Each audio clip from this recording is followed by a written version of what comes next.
ప్రతి ఉదయం దేవుని వాగ్దానం అనే కార్యక్రమానికి ప్రేమతో మిమ్మల్ని ఆహ్వానిస్తుంటున్నాను.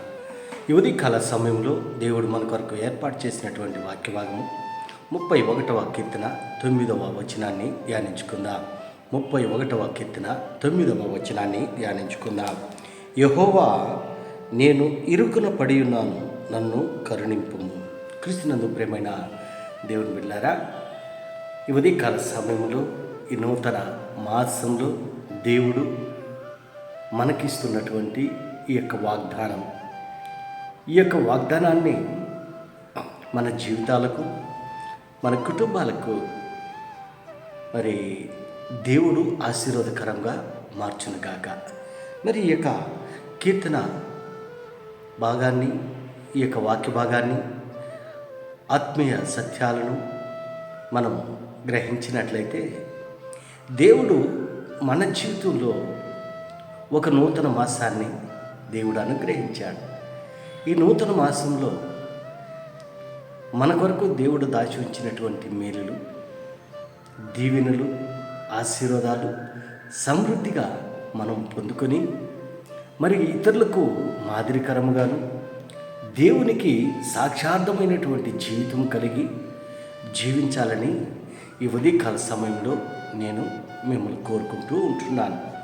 గతించిన మాసమంతా కూడా దేవుడు అనేక రీతిలుగా మనల్ని నడిపించాడు, అనేక విధాలుగా మనల్ని పోషించాడు, రక్షించాడు. ఆరోగ్య విషయంలో కానీ, మరి ఆర్థిక విషయాల్లో కానీ, ఆత్మీయ విషయాల్లో కానీ, ప్రతి విషయంలోనూ దేవుడు మనకు తోడుగా ఉండి మనల్ని నడిపించి మన జీవితంలో ఒక నూతన మాసాన్ని దేవుడు దయా కిరీటంగా మరి దయచేశాడు.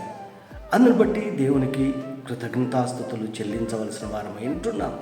మరి ఈ యొక్క ఉదయకాల సమయంలో దేవుడు మనకిచ్చినటువంటి ఈ యొక్క వాగ్దానం మనం గమనించినట్లయితే, యెహోవా, నేను ఇరుకున పడి ఉన్నాను, నన్ను కరుణింపుము.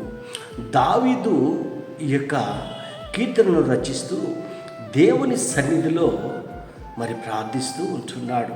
ఈ యొక్క మాటల్లో అంతరార్థాన్ని మనం గ్రహించినట్లయితే మరి ఇక్కడ స్పష్టంగా మనకు కనిపిస్తూ ఉంటున్నాడు. దావీదు ఎలాంటి పరిస్థితుల్లో ఉంటున్నాడో మనము అర్థం చేసుకోగలం. దావీదు కష్టంలో ఉంటున్నాడు, దావీదు ఇరుకులో ఉంటున్నాడు, దావీదు ఇబ్బందుల్లో ఉంటున్నాడు. మరి దావీదు అటువంటి పరిస్థితుల్లో మరి దేవుని సన్నిధిలో చేరి దేవుణ్ణి ప్రార్థిస్తూ ఉంటున్నాడు, దేవుని సన్నిధిలో మొరపెడుతూ ఉంటున్నాడు.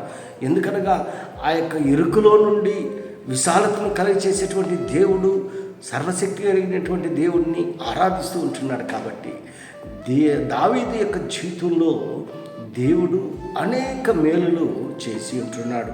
అందును బట్టి మరి ఇక్కడ మనం గమనించినట్లయితే దావీదు యొక్క పరిస్థితిని దేవుడు మార్చాడు, దావీదు యొక్క స్థితిని మార్చాడు.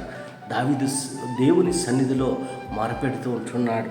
దేవా, మరి నేను ఇరుకులో ఉంటున్నాను, నేను ఇరుకును పడి ఉన్నాను, నా శత్రువులు నన్ను తరుముతూ ఉంటున్నాను, అనేక మరి సాతాను బంధకాలు నన్ను ఆవరిస్తూ ఉంటున్నాయి, వాటిలో నుండి నాకు విడుదలను దయచేయము, నన్ను రక్షించుము అని దేవుని సన్నిధిలో దీనాలాపంగా దేవుని ప్రార్థిస్తూ ఉంటున్నాడు. క్రీస్తునందు ప్రియమైన దేవుని బిడ్డలారా, మరి దావీదు ఈ రీతిగా దేవుని సన్నిధిలో ప్రార్థన చేస్తూ ఉంటున్నాడు.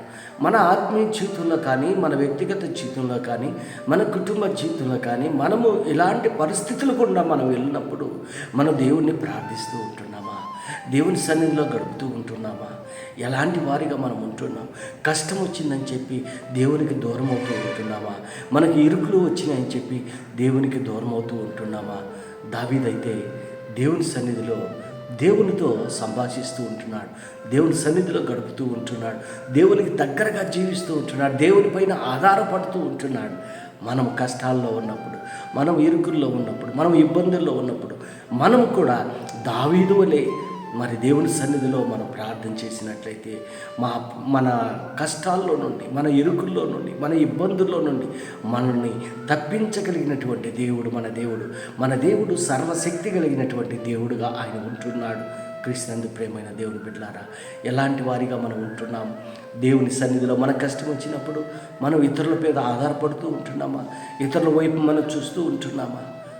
అలాంటి వారిగా కాకుండా దావీదు వలె దేవుని మీద ఆధారపడటం, దేవుని వైపు చూడటం, దేవుని సన్నిధిలో మొరపెట్టడం దావీదు చేశాడు. దేవుని సన్నిధిలో మొరపెట్టాడు. దావీదు వలె నీవు నేను ప్రార్థనా జీవితం కలిగి జీవించాలని ఈ కొద్ది మాటల ద్వారా నేను హెచ్చరిక చేస్తున్నాను. దేవుడి యొక్క మాటలను మీకును మీ కుటుంబాలకును ఆశీర్వాదకరంగా దేవుడు మార్చునుగాక. ఆమేన్.